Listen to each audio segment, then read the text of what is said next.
বাংলাদেশ জামাতে ইসলামী আমির ডক্টর শফিকুর রহমান মারা গেছেন।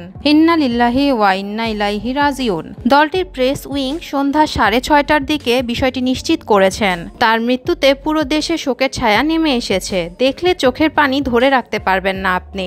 দর্শক, পুরো সংবাদটি বিস্তারিত জানতে হলে ভিডিওটি না টেনে সম্পূর্ণ দেখুন। আর আপনি যদি আমাদের চ্যানেলে নতুন হয়ে থাকেন তবে এখনই সাবস্ক্রাইব করে বেল বাটনটি বাজিয়ে দিন। কোটা সংস্কার আন্দোলনের তোপের মুখে পড়ে শেখ হাসিনা সরকারের পদত্যাগের পর গঠিত হয়েছে 17 সদস্যের অন্তর্বর্তীকালীন সরকার। বৃহস্পতিবার 8 আগস্ট রাত 9টায় বঙ্গভবনে রাষ্ট্রপতি মোহাম্মদ শাহাবুদ্দিনের কাছ থেকে শপথ নেন প্রধান উপদেষ্টা ডক্টর মোহাম্মদ ইউনূস ও অন্য উপদেষ্টারা। সেই উপদেষ্টাদের মধ্যে রয়েছেন জামাতে ইসলামীর আমির ডক্টর শফিকুর রহমান।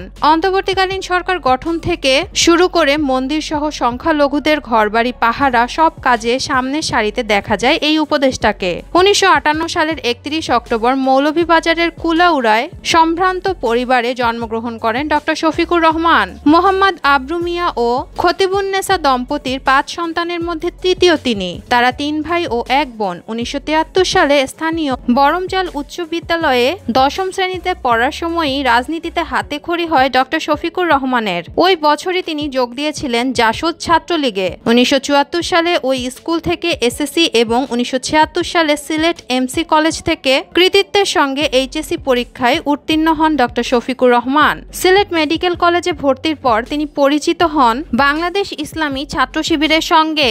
1977 সালেই যোগ দেন এই সংগঠনে। পরে সভাপতির দায়িত্ব পালন করেন সিলেট মেডিকেল কলেজ এবং সিলেট শহর শাখার। 1983 সালে এমবিবিএস ডিগ্রি অর্জনের পর চিকিৎসা সেবায় আত্মনিয়োগ করেন ডক্টর শফিকুর রহমান। পাশাপাশি জামাতের রাজনীতির সঙ্গেও একাত্ম হন তিনি। 2019 সালের 12 নভেম্বর দলের রুকন সম্মেলনে প্রত্যক্ষ ভোটে আমির নির্বাচিত হন তিনি। একই বছর 5 ডিসেম্বর পরবর্তী 2 বছর মেয়াদে আমিরে জামায়াত হিসেবে ডক্টর শফিকুর রহমান শপথ নেন। 2022 সালের 31 অক্টোবর দ্বিতীয় মেয়াদেও আমির নির্বাচিত হন তিনি। তবে জানেন কি, রাজধানী সোহরাওয়ার্দী উদ্যানে বাংলাদেশ জামায়াতে ইসলামী আয়োজিত জাতীয় সমাবেশে সভাপতির বক্তব্য দেওয়ার সময় হঠাৎ অসুস্থ হয়ে মঞ্চে পড়ে যান ডক্টর শফিকুর রহমান। পরে পাশে থাকা নেতাকর্মীরা তাকে ঘিরে ফেলেন। আবারও বক্তব্য দিতে গিয়ে তিনি অসুস্থ হয়ে গেলে বসেই বক্তব্য দেন। তবে মঞ্চে থাকা চিকিৎসকরা তাকে বক্তব্য না দেওয়ার অনুরোধ করেন। কিন্তু ডক্টর শফিকুর রহমান বলেন, আল্লাহ যত সময় হায়াত দিয়েছেন তত সময় মানুষের জন্য লড়াই করব ইনশাআল্লাহ। বাংলার মানুষের মুক্তি অর্জন হওয়া পর্যন্ত আমার লড়াই অব্যাহত থাকবে। পরে ডক্টর শফিকুর রহমানকে রাজধানীর ইবনে সিনা হাসপাতালে নেওয়া হয়েছে। দলটির প্রেস উইং সন্ধ্যা 6:30টার দিকে বিষয়টি নিশ্চিত করেছেন। শারীরিক অবস্থার আবারও অবনতি হলে চিকিৎসকদের পরামর্শে মধ্যরাতে ডক্টর শফিকুর রহমানকে লাইফ সাপোর্টে নেওয়া হয়। তাকে বাঁচাতে চিকিৎসকরা প্রাণান্ত চেষ্টা করে যাচ্ছেন।